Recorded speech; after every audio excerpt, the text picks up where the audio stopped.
Hey, Nick Adolphson here from the Maine Christian Civic League. In October of 1775, almost exactly 250 years ago, General George Washington commissioned a flag to fly over a small fleet of ships patrolling the coast of New England, including the waters off Maine.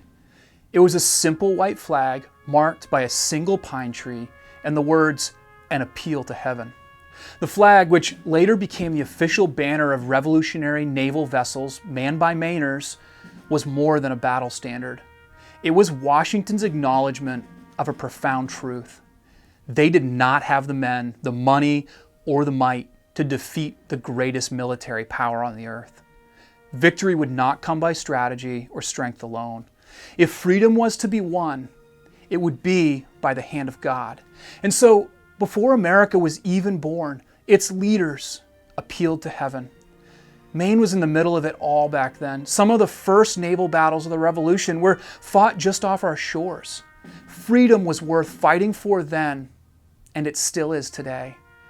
Exactly 250 years later, we find ourselves in another defining moment. The battle before us isn't being fought with muskets or cannons.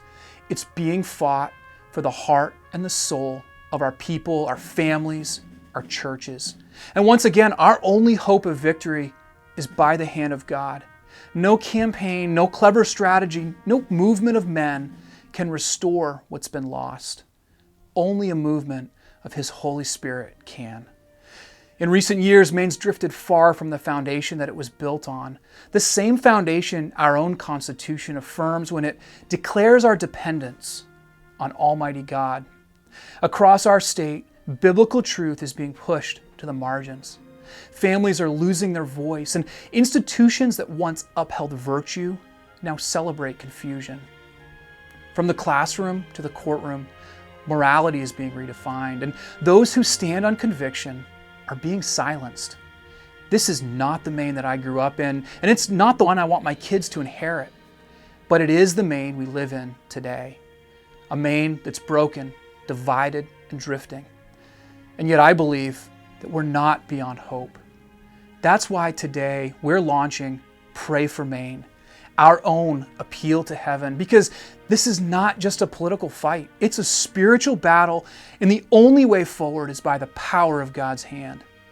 If we want lasting revival in our churches, renewal in our communities, and righteousness in our government, it begins on our knees before Almighty God.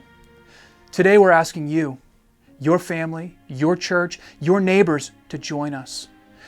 Commit to pray every day for the people and the leaders of this state.